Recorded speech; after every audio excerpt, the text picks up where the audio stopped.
right, then, let's do it. Hi, everybody. My name is Lori Krupp, and I am the Director of Membership and Donor Engagement here at the National Catholic Reporter. And I'm so delighted to welcome you all here today for this special session with our new/newish executive editor, Michael O'Loughlin. Mike goes by Mike, so is formerly Michael, but in these instances, we'll go with Mike. So lovely to have you here. I'm just going to do a couple quick housekeeping announcements. Great. Well, when we looked over the questions, Mike and I thought a good way to start would be he took a few of your questions and kind of prepared some opening remarks around those, and then I'll start hitting them with some questions after that. So with that all said, I think we are ready to begin. Mike, are you ready? I'm ready, yes. All right. So everyone, let me introduce to you Michael O'Loughlin, National Catholic Reporter, Executive Editor. You read his bio as part of the registration process, so I'm sure, Mike, you'll be making more comments about your background as we go on today, so I'm not going to take too much time with that, and we'll just dive right in. Okay, great. Thanks, Laurie, for putting this together, and other members of NCR's team who are on the call. I appreciate all the work that went into this event and other events that we host. Thank you, everyone, for joining us, taking time from your day to have really a conversation about NCR, where we are right now, where we see ourselves going in the future. Laurie sent over some of your questions. I hope you'll send some other questions in the chat. And I will begin with a few comments about Editorial Vision.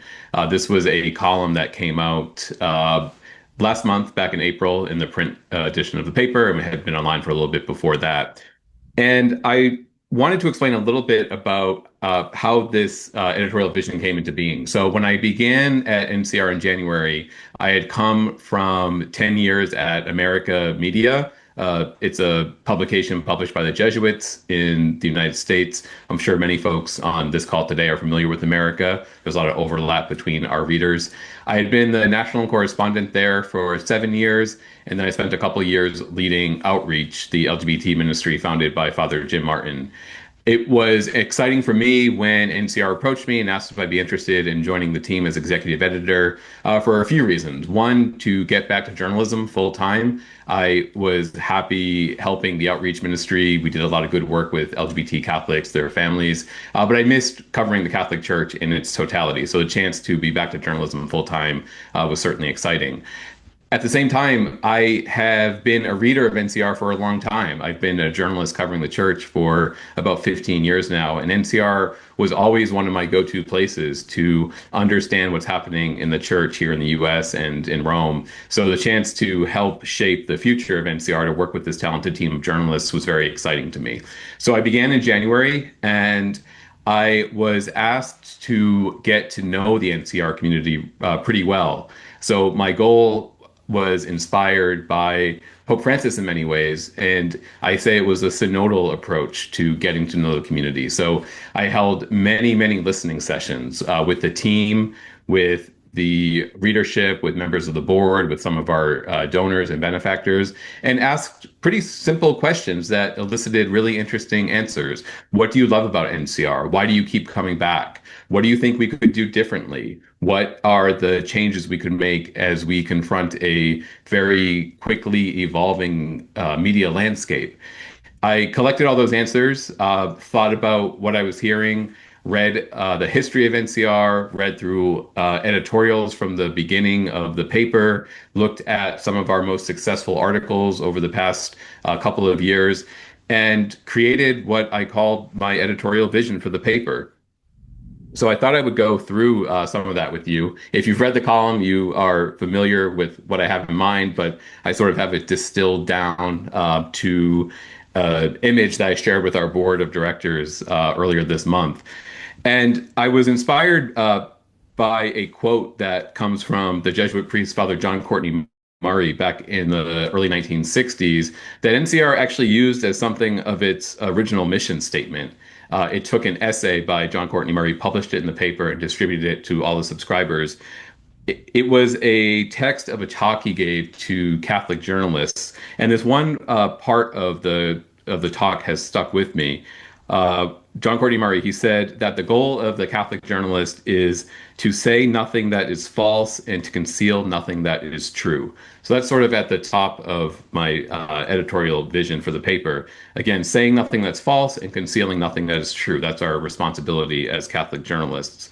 At the same time, I was reminded by many folks who have been longtime members of the NCR community and by some of the history I was reading that NCR is rooted in the values of the Second Vatican Council.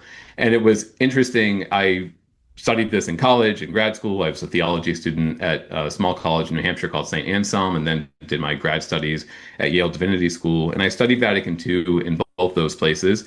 And right as I was beginning at NCR, Pope Leo announced that he would devote several months of this year to a study of Vatican II. So it seemed sort of fated that I would begin this time at an institution, NCR, that is rooted in the Second Vatican Council with a new pope who is also devoted to continuing teaching these important documents.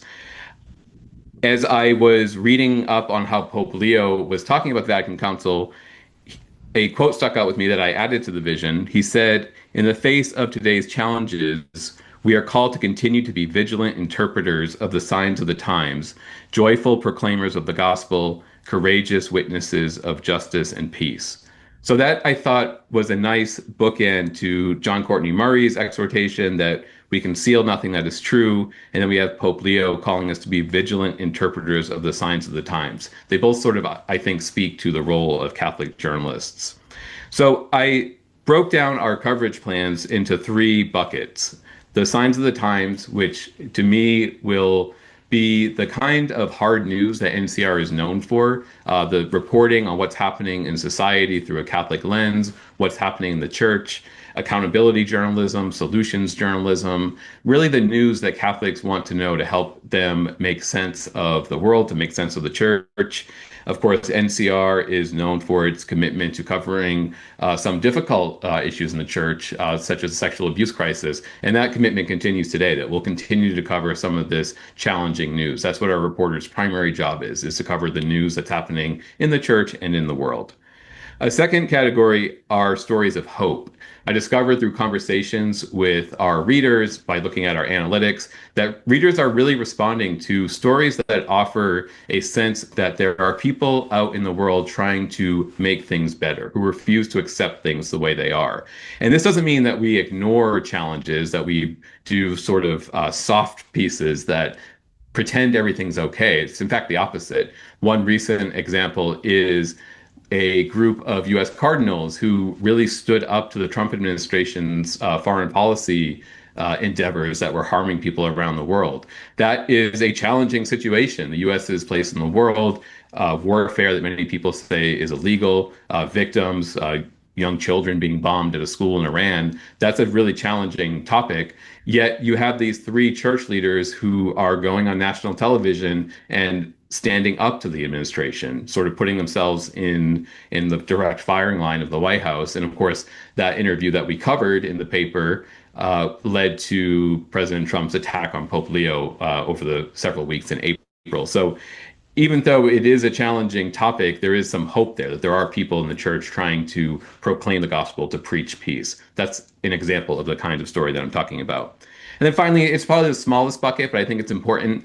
Stories that remind us why we are people of faith or interested in faith, if we're attracted to stories about the church. These are quirky, fun stories, something maybe a little offbeat that when you come to read the paper, you maybe laugh or raise an eyebrow, something about the Catholic Church and its long history, its culture, its celebrations that might make you smile.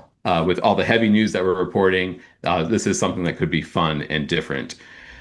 So these are the three coverage areas that I identified. And then I was thinking it might be helpful to look at some themes that would fit into these different areas. So one, of course, is a pope born in the United States, a first for the church. And people remain very interested in what Pope Leo has to say, how he'll engage U.S. leaders Will he advance the priorities of his predecessor, like synodality? How will he include women in decision-making roles in the church? Might he welcome LGBT people? We've seen that our readers are very interested in tracking Pope Leo and his engagement with the church in the world, and that, of course, has only been heightened after the back and forth with the White House last month. Another one is demographic changes in the church. The U.S. is becoming less religious. We've seen some anecdotes about young people returning to the church around Easter. But on the whole, the U.S. is becoming more secular. And what does this mean for Catholicism? What does it mean when young people are not adopting the faith of their parents or maybe weren't raised in a faith at all? Some of those demographic changes will be quite challenging for the church going ahead in the future. We are looking at spirituality in the modern age. We see that as an avenue for NCR to grow. People are interested in spirituality during tumultuous times in history, and right now is no different. Organized religion might not be the way that many people are seeking to explore their spiritual side, but it is a way. And there's a lot in Catholicism in terms of spirituality that we want to explore to help our readers understand how they can engage the world in a way that doesn't untether them completely from the spiritual angle. We're looking at the rise of authoritarianism. How are Catholics fighting different policies that are authoritarian in nature, or how are they aiding and supporting those policies? We're looking at both sides of that and how this polarization in society that's leading to some of this rise of authoritarianism, how is that affecting the church? Is the church contributing to this? Is it fighting it? Is it affecting how we see each other as Catholics? Those are some stories that we're exploring in that bucket.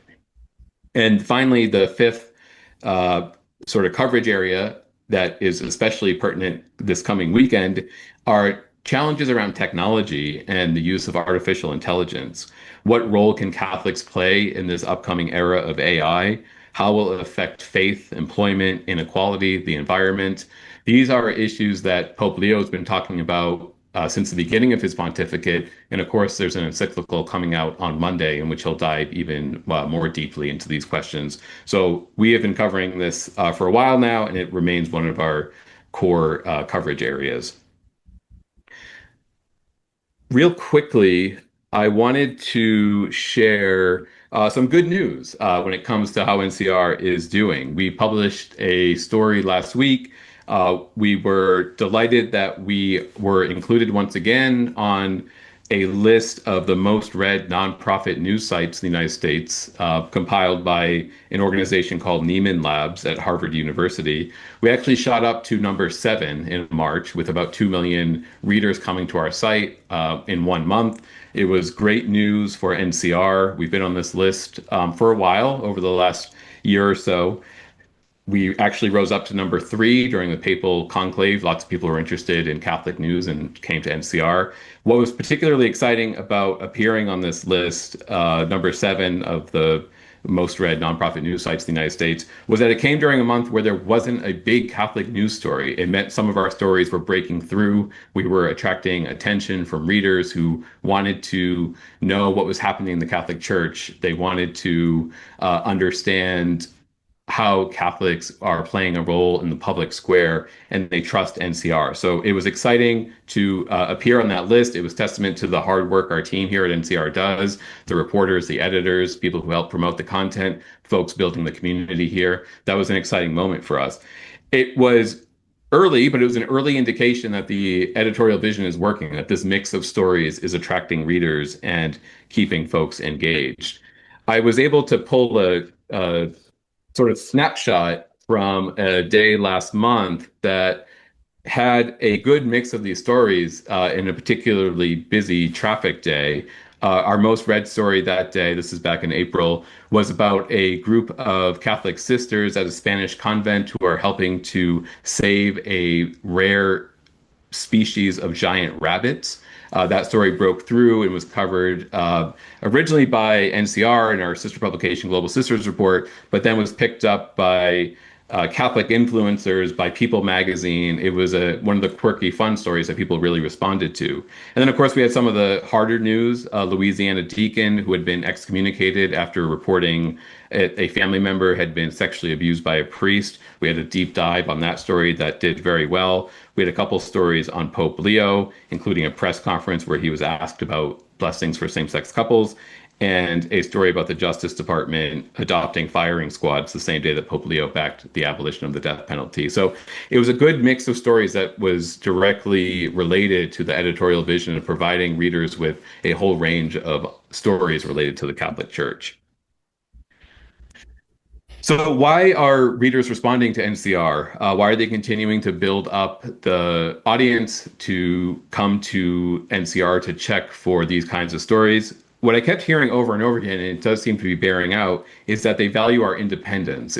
It's what makes us different from other Catholic news sites that might be affiliated with the church, with the institution, including America, where I worked for many years, which is published by the Jesuits, or groups like EWTN, which are massive in terms of the number of employees they have and the reach it has, but again, are affiliated with the institutional church. So our independence is what makes us unique. We're a relatively small team, even within the Catholic media landscape, but we're able to produce reports that can be taken authoritatively because we do have that independence in a way that some other Catholic media organizations don't have. So that focus on remaining independent is one of the guiding values of NCR that has been the case for decades and certainly remains so under this editorial vision.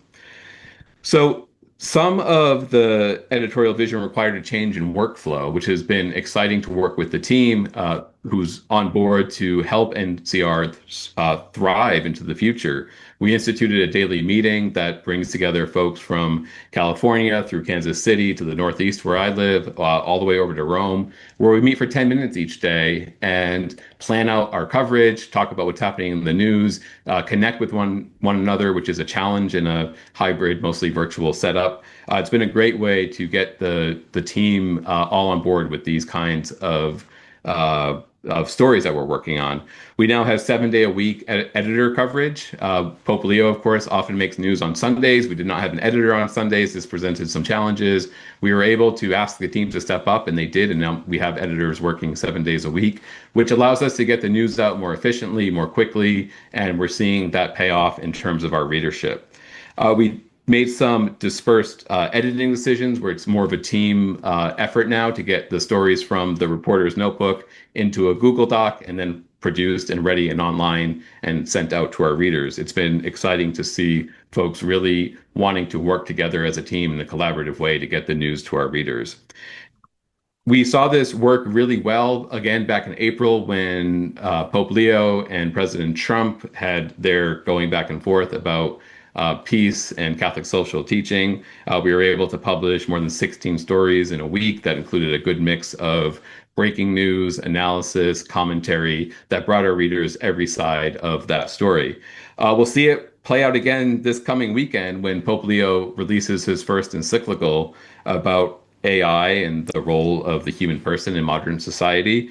We'll have folks working over the weekend. We have preview pieces going up tomorrow. We have opinion pieces in the works for once the encyclical is out. So it's really, there's a small but mighty team of folks who are stepping up and who are trying their best to bring the news in a timely and efficient way, and it's working well. So that's all the good news. I did want to conclude with just recognizing that there are some challenges ahead. We're not unaware that media is changing very quickly. We are no longer competing with other Catholic media sites alone. With the rise of personality-driven newsletters, Substacks, social media accounts, folks are changing how they consume news, and it's not always news organizations that people turn to understand events going on in the world. So we have to commit to being nimble, to being efficient, to trying out new ways of getting content to our readers. We are prepared to do that. It's a team effort. It's something we can only do because of our community of readers who trust us, who understand that when we are ready to try new technology, there might be some hiccups along the way. When we want to explore different ways of covering news and events, we might not always get it right, but who trust that we're doing our best, who trust that independence that we have. So we are heartened by the initial response to some of these changes, and we also recognize that it will take trust between the news team and our readership as we continue to explore new ways to bring the news. So that concludes my part right now, and I'm looking forward to some questions from Laurie and then some questions from the group as well. Thank you so much. Many of your comments might kind of are great openings into some of the questions we received. So I'm going to start with a simple one. When you arrived at the National Catholic Reporter, you were somewhat familiar with us, but nonetheless, I wanted to ask, was there anything that was either a surprise to you or made a big impression on you when you started your role as executive editor here? Sure, yeah, it's a good question. I was certainly familiar with the product as I had been a reader for a long time. I think a couple things surprised me. One was the dedication of longtime readers, contributors, donors, supporters, members of NCR who are so invested in the success of the institution going forward. I was the recipient of many emails, notes of congratulation, offers of advice, unsolicited tips, all of which I read. And I was really encouraged by how many people want NCR to thrive. That was a nice thing for a news organization that's now more than 60 years old to really have a community of people who are invested in our journalism and want us to thrive. I was also I think encouraged by the amount of young people on staff who are really working hard every day, reporters, editors who are committed to understanding the church, committed to understanding where this institution's going, and are creating new connections and developing new sources and really able to bring a lot of news and content to our readers in a way that I think a lot of people think the newsroom is much bigger than it is. That's something our publisher, Joe Farello, often says. And I agree with him. That was one of my surprises. The amount of content we're able to get out each day.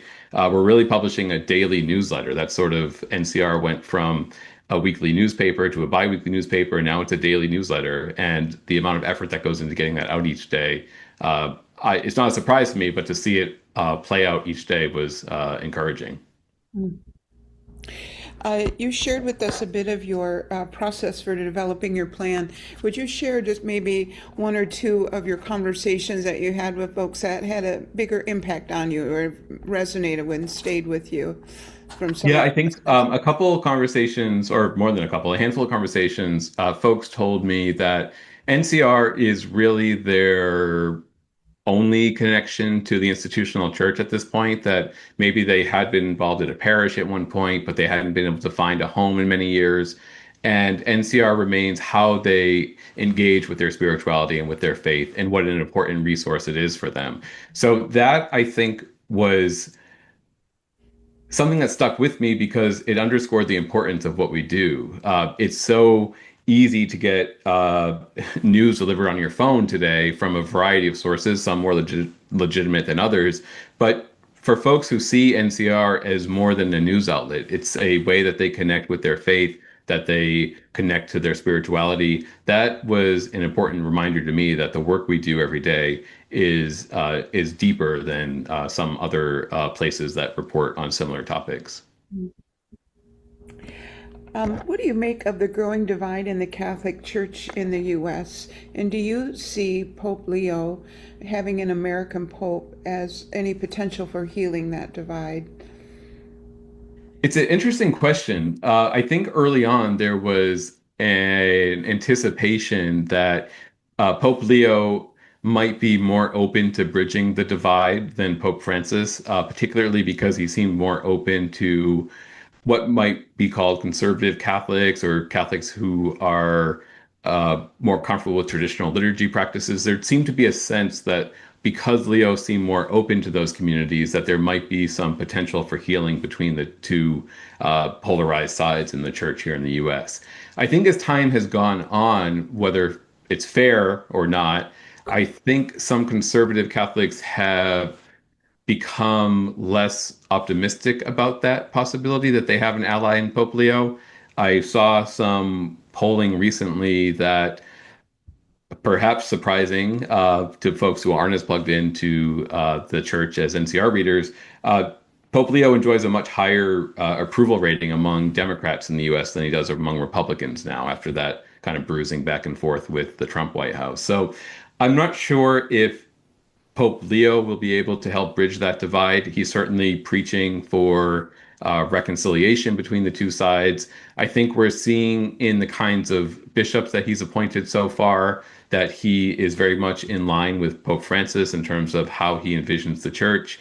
Francis certainly made an impact on the U.S. hierarchy, and Leo will have, we think, many more years to be able to do that. So there's a chance that he could shape the church in the U.S. But I think that divide is just so ingrained into American life, whether it's politics or religion, that it's a challenge that even a pope, a popular pope, might not be able to bridge.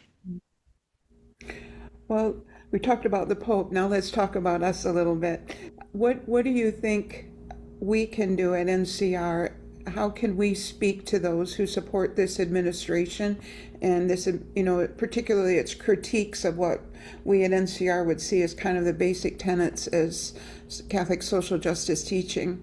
How can we speak to this group? It's a good question. I think in a couple different ways. We have a new editorial up today that looks at the prayer rally that was recently held in the National Mall that featured primarily Christian faith leaders, including two Catholic bishops, Cardinal Timothy Dolan, the retired Archbishop of New York, and Bishop Robert Barron of Word on Fire. And it was a very partisan event. It was backed by the Trump White House. President Trump was involved in picking speakers. And we have an editorial exploring how that event was not an event that proclaimed the gospel of Jesus Christ, that it was something different. And it did call to task some of the political aims of the Trump White House that are not in line with the teachings of the Catholic Church, especially around Catholic social teaching. So, on the one hand, I think some of our opinion pieces, our commentary continues to call out policies and actions that do not seem to be in line with the teachings of the gospel. I think there's also a role for our reported journalism to play in, again, a couple different ways. One is by giving folks, Catholics who do support some of these policies, space to explain why they feel the way they feel. I think listening and understanding is an important part of journalism. It helps us to see the world, even temporarily, through the lens of somebody else. And our journalists are very good at capturing some of those stories.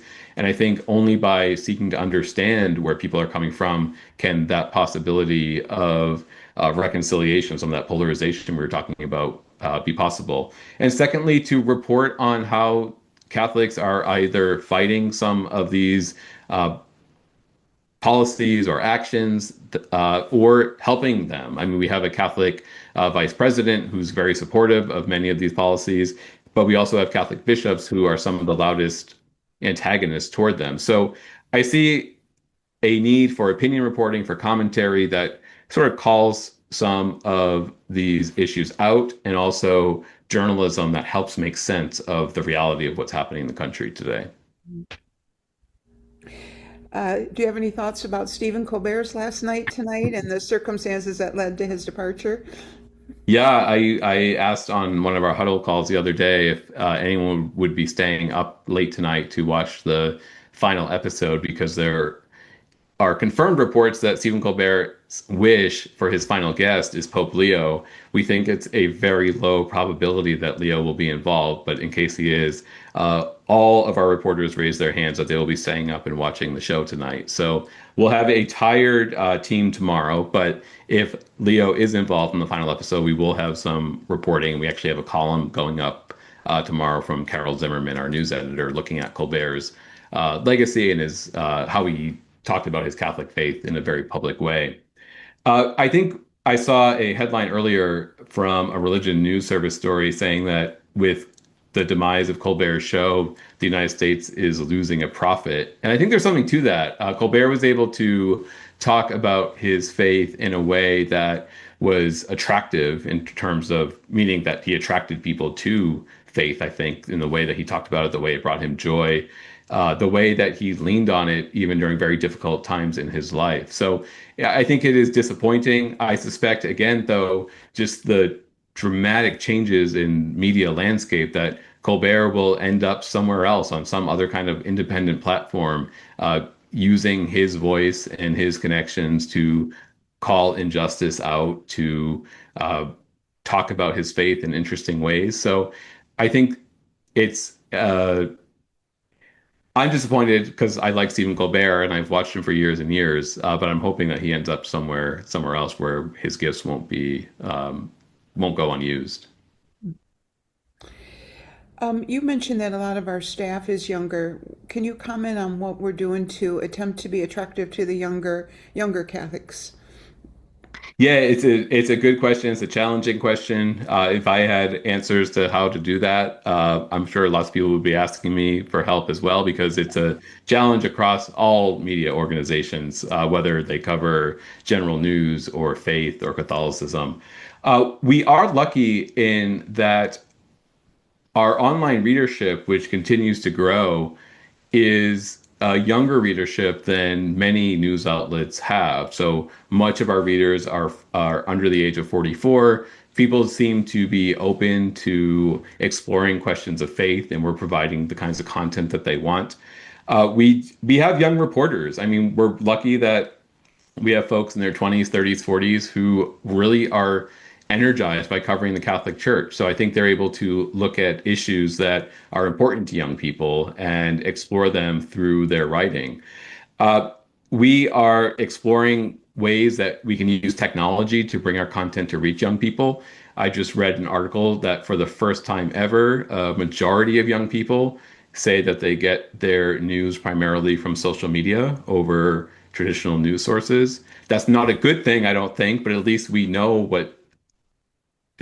how young people are consuming news, so we can try to respond there. So we'll look at ways we can use social media platforms to get our content out there, use video to have our reporters connect one-on-one with readers.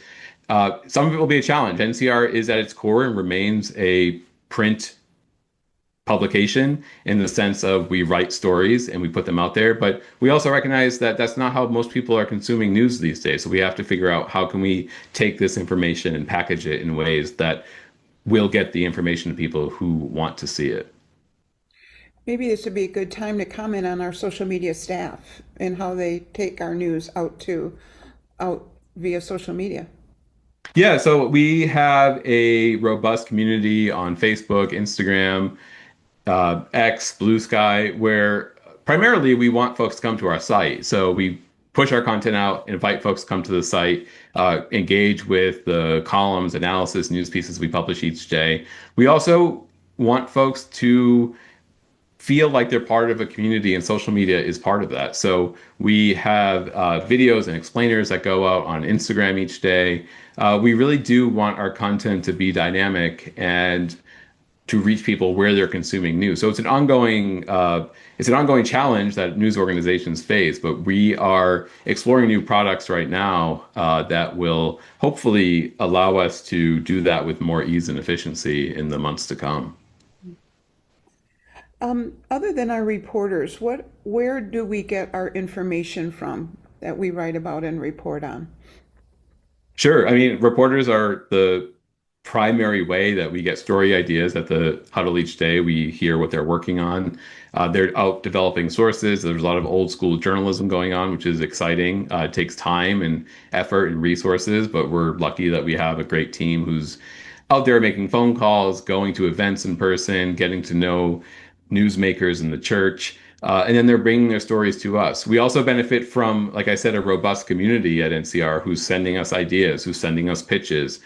We have freelancers who say something's happening in my part of the country. Would you be interested in a story? Opinion writers who write passionate columns and send them our way. So there's lots of ways that we collect information and news. I can't emphasize enough the importance of the NCR community who just sees something going on in their home community and lets us know about it, and then we might explore that. But primarily, our reporters are out there every day trying to find stories that are of interest to our community and are worth us spending our time and resources on covering.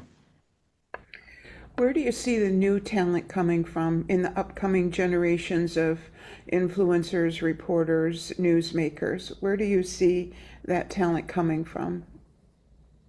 In terms of the journalism side, I'm encouraged that there are folks who are interested in covering the Catholic Church. It's not always a given that each generation will be interested in what's going on in a 2,000-year-old institution. But like I said, we have young reporters. We are exploring a new internship program that will bring in some college students to really become part of the NCR fabric. So we are working with folks who go to Catholic colleges and universities, who are part of other communities, parishes who have an interest in this kind of work. So I think it's a challenge because the number of young people who are part of the Catholic Church is smaller than it has been in the past, but there are still people who want to understand this institution. So we're working on ways to bring those voices in. We are working on plans to bring in younger voices as contributors, writing opinion pieces, writing analysis pieces. We are intentional in trying to engage with Gen Z, and we're exploring ways to do that. And I'm optimistic that we'll be able to bring in a new generation to NCR. Mike, we are about two-thirds of the way through, so I'm going to let you take a swallow of water. Sure. Thank you. Thank you so much. While you're doing that, I just want to thank everyone. As I mentioned, I'm the Director of Donor Engagement and Membership. And man, we've been on the phone a lot. We're concluding a campaign. We've been on the phone a lot with donors and readers. And we're so grateful to you. And I'm glad to have the chance to look you quasi in the eye and say that. We're grateful because what you give to us, it permits our message to be carried not just through the United States, but the world. And if there's one thing that I know in these days, it feels like we're daring to hope again. Like there's a freshness in the air, and we need that hope. We need that hope to keep us motivated and moving forward so we can do what we need to do in the opportunities that this season gives us. So I want to thank you for that. I'd also like to mention we have a special group of donors we call our members, and these are folks who have made a commitment to give to us monthly or annually. And we do things, special events and certain things with them.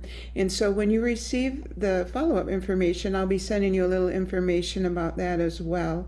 I became a member before I worked for NCR, and I did it out of guilt because I was reading NCR every day and I wasn't contributing, and I felt bad about that. So I signed up for that, and I started, I think, at $5 a month, and in the last several months increased it to $10 a month. So you can start small. And we've got some great new exciting plans for our members ahead. So I'm looking forward to that as well. As Mike said, there's something about NCR readers that we're forming a community. And as one donor said to me, whenever someone in a group says, well, I read this in NCR, I make a beeline for them afterward because I'm like, you too? And it's its own community of sorts. So that's what membership is all about. So did you get your water? I did. Thank you. You were just talking, and I thought, oh gosh, I need to let you wet your whistle. This is a great question, Mike, and I was trying to think how I would answer it. What do you think we're doing to kind of call forth the prophetic voice of this time in our history? Yeah, that is a great question, and something that I think is on the minds of the entire editorial team at NCR. Of course, in the opinion pages, we are able to invite folks who have a platform or an interest in that kind of writing to contribute, and we're proud of the pieces that we offer each day in our opinion pages. I think also on our news side, we seek out stories about individuals who are out in the public square living out their faith in prophetic ways. One of our reporters, Camilo Barone, was recently in Minneapolis for an NCR event that we had out there earlier this month, where he was visiting faith communities where he had been reporting following some of the challenges in Minneapolis, and profiled people who, despite all those challenges around gun violence, around immigration, are nonetheless still engaging the world, who still rely on their faith to help them make sense of these events, who still see hope, as Laurie said. And he was able to write reported stories featuring some of these people. And I think that is a way to invite the prophetic. Some of these stories that might be overlooked once mainstream media sort of packs up and moves on from one sensational story and goes on to the next. And NCR is committed to remaining with these communities, getting to know them, reporting deeply on them. And that is the kind of work that I think permeates the entire team, whether you're a reporter out on the front lines or an editor assigning stories or producing a page for publication on the website. Putting a lot of effort into those stories because we know how important it is to our community is an essential part of our work. And that prophetic piece is something that I think is on the minds of everyone on our team here. Would you talk about, have you begun planning for the midterm elections and what kind of coverage our readers can anticipate? We have we spent this week planning for the release of the encyclical, so it's sort of you jump from one event to the next, but also have to remember what's going on in the rest of the country and what's on the horizon 3 months, 6 months, a year from now. We are planning to cover the midterm elections through a lens of Catholic social justice teaching. Where are there interesting candidates who are talking about issues that are important to Catholics? We're looking at the role that Catholics, individuals and organizations play in trying to influence elections. Are there nonprofit groups that are putting pressure on candidates to take a certain position? Is there Catholic money supporting different organizations or individual candidates who are aligned with different Catholic teachings?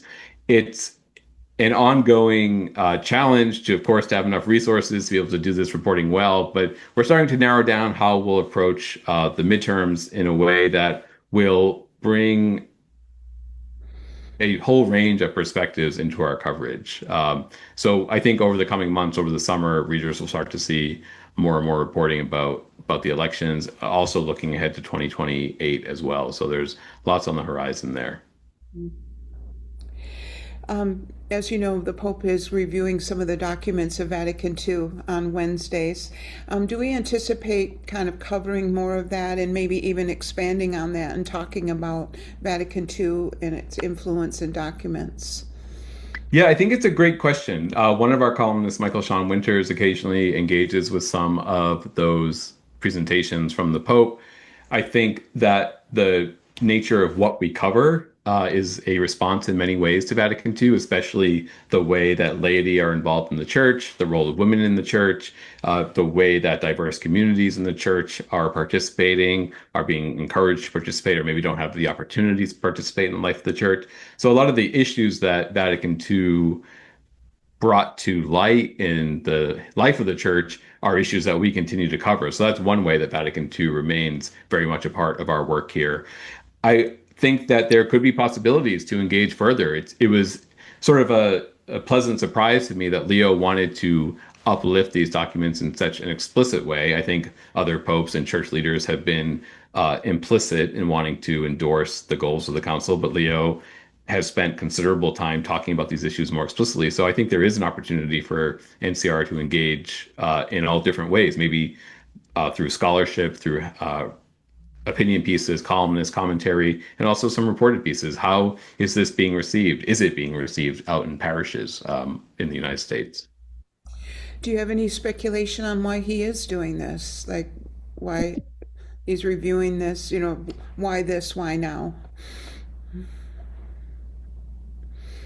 I don't, other than I think that it was a goal of Pope Francis to uphold the teachings of the council, and Leo seems very much to want to be continuing sort of the precedent started by Francis. I think there's a sense that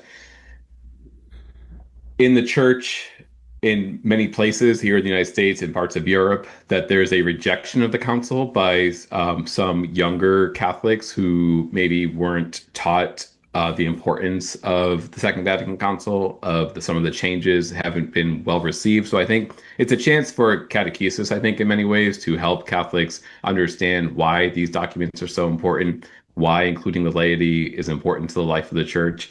So it could be a recognition that the council needs to be taught to a new generation, and he's using his platform as Pope to do that.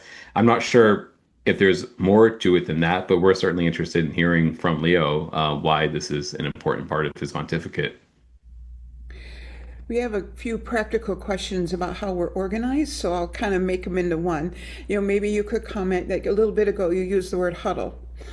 Sure. And maybe if you could kind of talk a little bit about our staff, like roughly the size, because we have freelancers, full time, part time, kind of how we're organized, and what is that daily huddle? Sure. Yeah. No, that was a little jargony, so I apologize.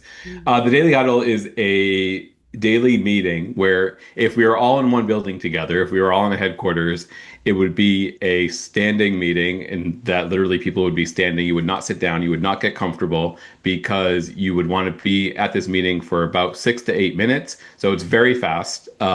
Each day there's an update from our managing editor who lays out the coverage plans for that day and the next day.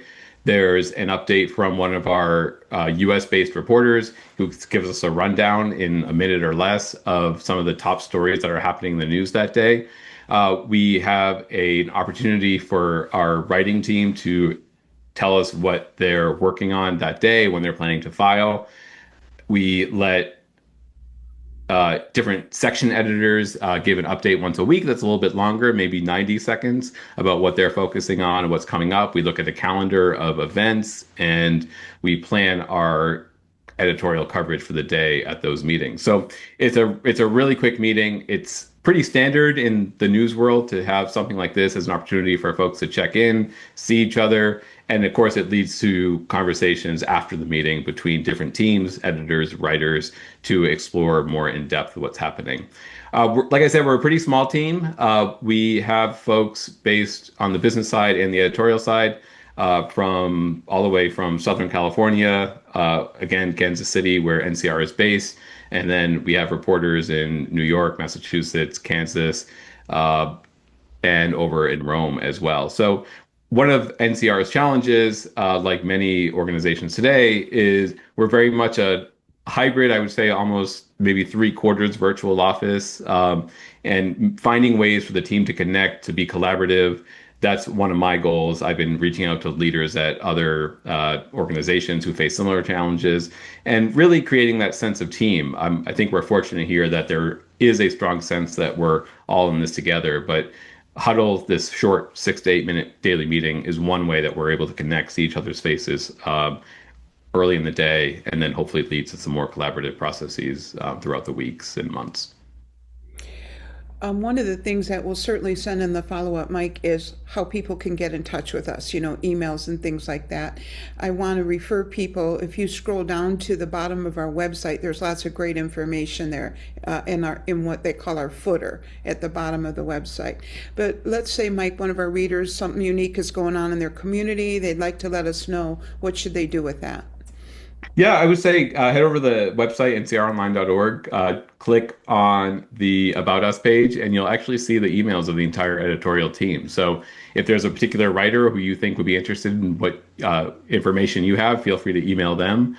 And be in touch. We have a pretty responsive team. Of course, there's a lot of information that comes in, so sometimes it takes a little while to get back to everyone. But generally, if you have something worth saying, someone at NCR will be able to get in touch with you. So I would say, yeah, be in touch. Head over to the website and check out some of our writers and see who you might want to be in touch with. Mike, you just landed on planet Earth from Mars, the dreaded question from Journalism 101. Okay. You just landed on Earth from Mars from Earth. How about that? And they said to you, presuming there's life there, what is it that you do? How do you answer? That's a great question. I see myself as a person who is working with our entire team, from the reporters and editors, copy editors, our fundraising team, our business side of the team, to help provide the kinds of stories that our readers want to help make sense of the world and the church. So, on a practical level, it means meetings with editors to discuss coverage areas, to talk about different stories that we want to cover, to bring in the right team members that making sure that we can undertake the mission that our board sets for us. It means sometimes editing stories, so jumping in to help when there's an influx of news, working with folks to get the content out in the right vehicles, like we're talking about with social media, meeting readers where they are. So it's a pretty no day is the same. Lots of different challenges arise, but generally being around for the team. My philosophy as a leader is get the right people in place, get out of their way, and let them do their job. And I'm fortunate that at NCR, we have lots of great people who are doing a great job. So I'm able to, I think, help folks see the bigger picture of what's happening at the organization, what's happening out in the news world, what's happening on our beat, and then empower them to write really great stories, do really great editing, package these articles and commentary in an attractive way, and then get everything out to our readers. That's sort of how I see my day-to-day job.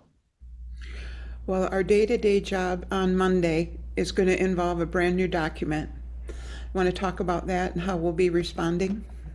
Sure, yep. So this is an exciting day. It's the first encyclical by Pope Leo on his own that will explore artificial intelligence.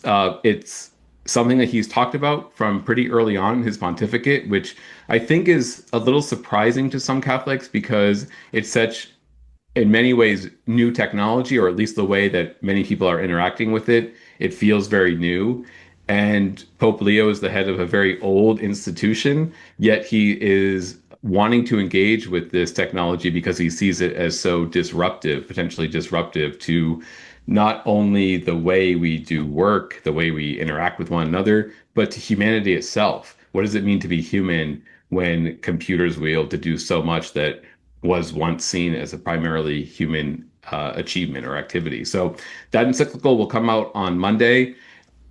Eyebrows were raised internally at NCR, and I think by many readers too, when the Vatican announced that a co-founder of a prominent AI company, Anthropic, would be joining Leo for this announcement. So you have not only Pope Leo at the sort of launch event of his own encyclical, which is fairly unique, but you have the head of a multi-billion-dollar company that is promoting one of these tools that we expect he'll be critical of, joining him at the podium. So I think we're all curious not only what the encyclical itself will say, but what that dialogue will be. I think it shows that Leo thinks the church has something to say about this potentially disruptive technology, and that he's willing to engage with leaders who believe fully in the adapting of human life to AI. So we will continue our coverage tomorrow. We have two great pieces going up tomorrow morning. One by Brian Rowe, looking at what is Anthropic, what is this company that the Vatican's invited to join Pope Leo in announcing the encyclical,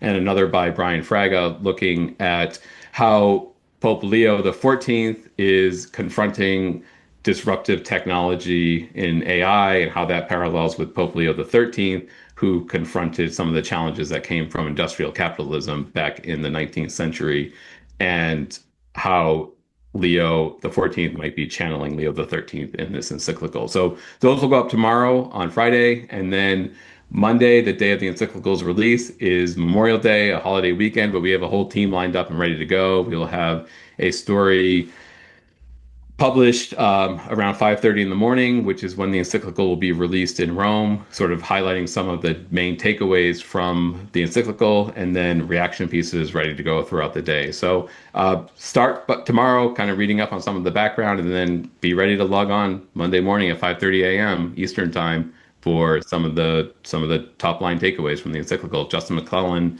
our Vatican reporter, will be at the press conference or at the press event, listening to Pope Leo, listening to Anthropic, and we'll see what kind of dialogue takes place there.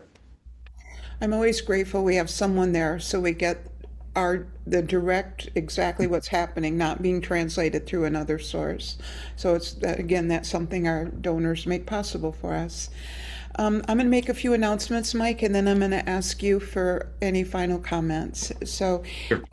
folks, we have, as I'm watching the questions, I see a lot of great ideas for stories, and be assured that all that will be captured and turned over to Mike at the end of it. Also, I'll be very glad to include some links about where to submit story ideas, book review ideas, and different things that have been in the questions. We'll try to answer everything in that follow-up resource that we send. So just so you know, they're not going to disappear when the session ends. So I want to thank you again for being here. Thank you for being with us on on this wonderful journey of independent Catholic journalism. We're proud of us, but we're proud because we know we're connected to you, and we're connected in a way that, it goes far beyond the physical. In the spiritual realm, we are connected, and we know we are working together to move hope forward. That's kind of what I see. We need to move hope forward. We tell the truth. We tell it gently, kindly, but firmly. We tell it in love, and we hope that we encourage and clarify and support. So thank you all for being here. Again, nothing you said in the chat, including a lot of lovely compliments. So thank you so much. Mike, may I turn it back to you for any final comments? Sure. No, thanks, Laurie. Thanks for putting this together. It was really nice to see some familiar faces and names, folks I've known for a long time through my journey through Catholic media, and also names I just have gotten to know through the NCR world. So thanks for taking time. Thanks for being part of this community. If you are a member, thanks for your ongoing support. If you're not, check out the membership program. There's some great benefits, and we can only have those reporters on the ground in Rome and throughout the United States because of the support of our donors and benefactors. So thank you, everyone who helps us undertake this mission. Keep reading. Log on Monday. We would love for you to be part of this exciting development with the encyclical, and we'll see what Pope Leo has to say about AI. So thanks, everyone. Yeah. Thank you to Mike. And Mike and I have two colleagues in the background, Kayla and Marge. We want to say thank you to the two of them for all their background help as well. So thank you, Mike. Love hearing your thoughts. It's just great. Thank you, everybody. And with that, we'll sign off. Enjoy the rest of your day. Have a great Memorial weekend. And we will be reading our prophet, Pope Leo, on Monday. Bye, everyone.